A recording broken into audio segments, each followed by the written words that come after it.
Bueno, vamos a comenzar por el plan original.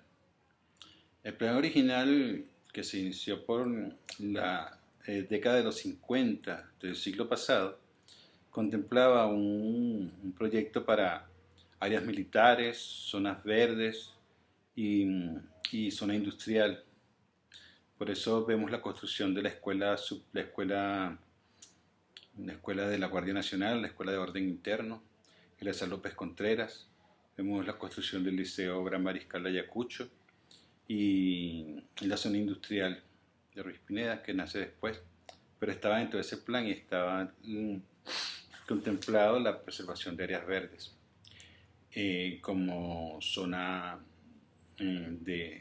para evitar la conurbación urbana entre Caracas y otras ciudades, para garantizar la estabilidad climática en la ciudad de Caracas y la seguridad también, porque en ese entonces había conflictos internos entre la derecha y la izquierda en forma armada en Venezuela. Eh, bueno, el caso es que esto nace en un lugar de haciendas. Habían varias haciendas cafeteras aquí: la hacienda de Elvira, la hacienda Santa Fe. Habían tres haciendas: la hacienda Caricuao, ¿será? El caso es que esta nace en un lugar de haciendas. Entonces Caricuao pasa de ser un lugar de gente muy pudiente, de ser el área recreacional de gente muy pudiente, a, a, a alojar instalaciones militares. Y de allí el proyecto cambia porque también cambia el proyecto político en el país. Y entonces deja de ser esta propuesta y pasa a ser ahora una propuesta de asiento urbano masificado con el concepto de ciudad satélite.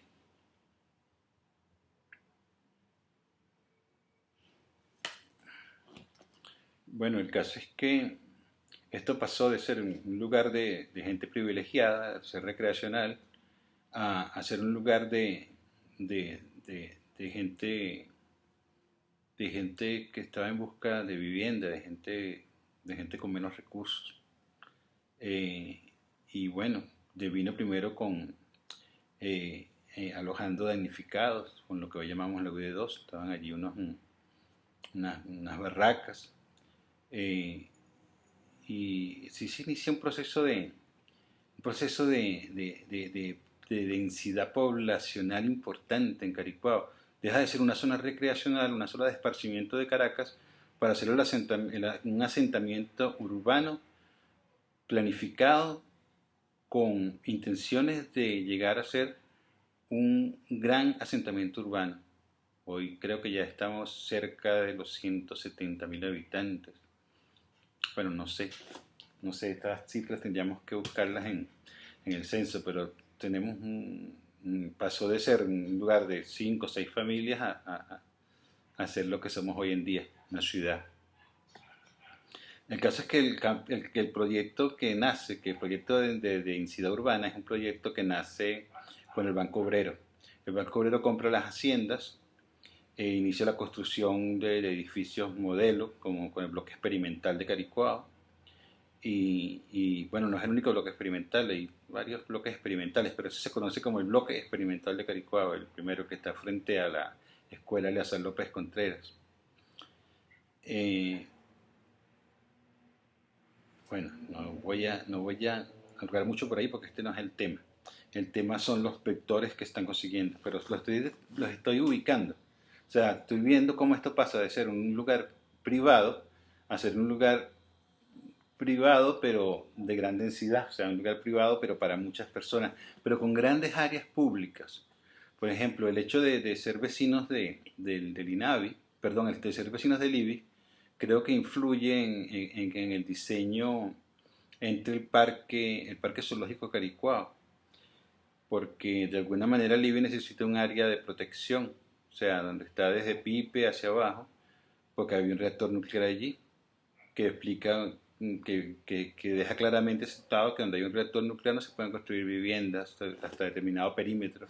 Y el perímetro de alguna manera queda demarcado por las hectáreas, 300 y tantas hectáreas que tiene el Parque Zoológico Caricuao.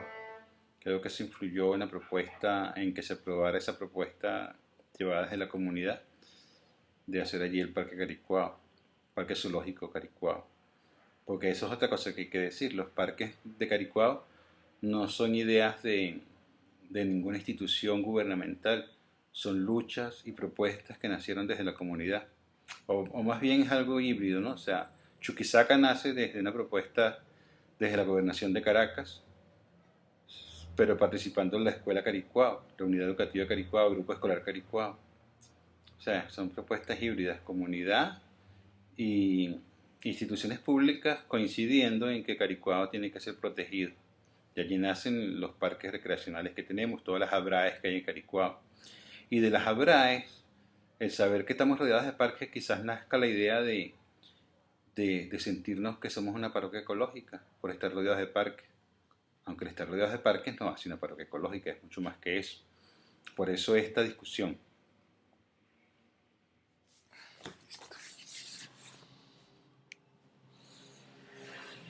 ¿Va?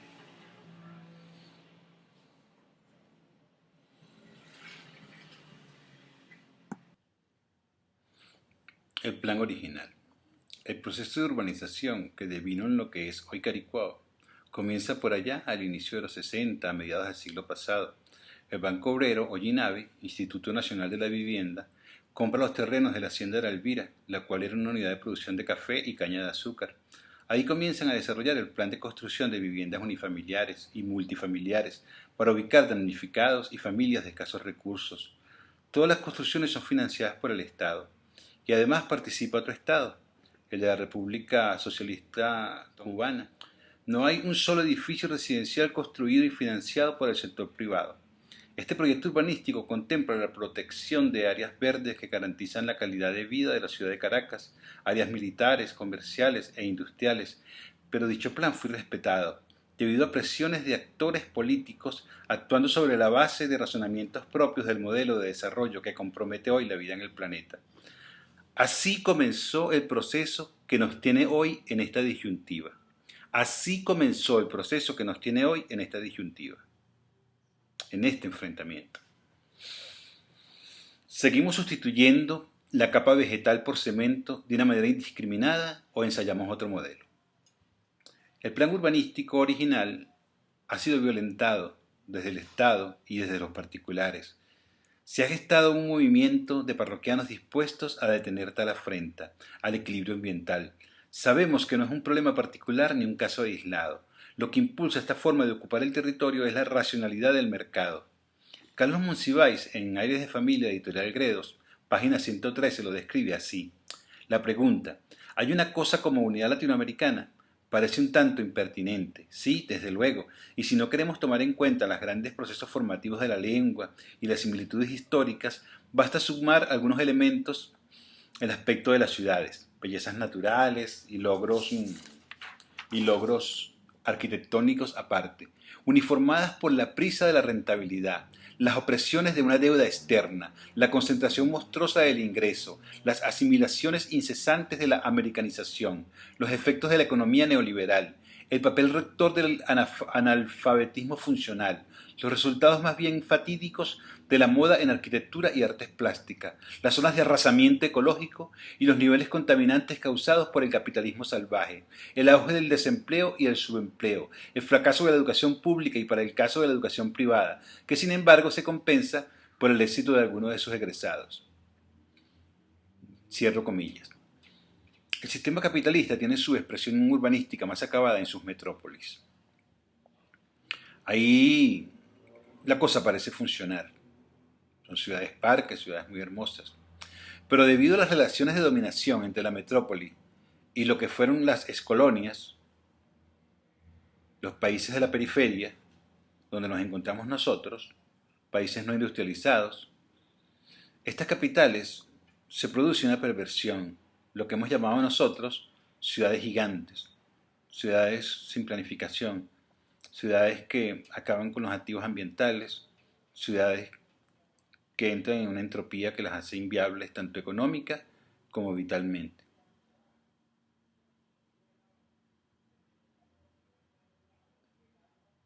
Eso es un poco lo que está ocurriendo en Caricuao.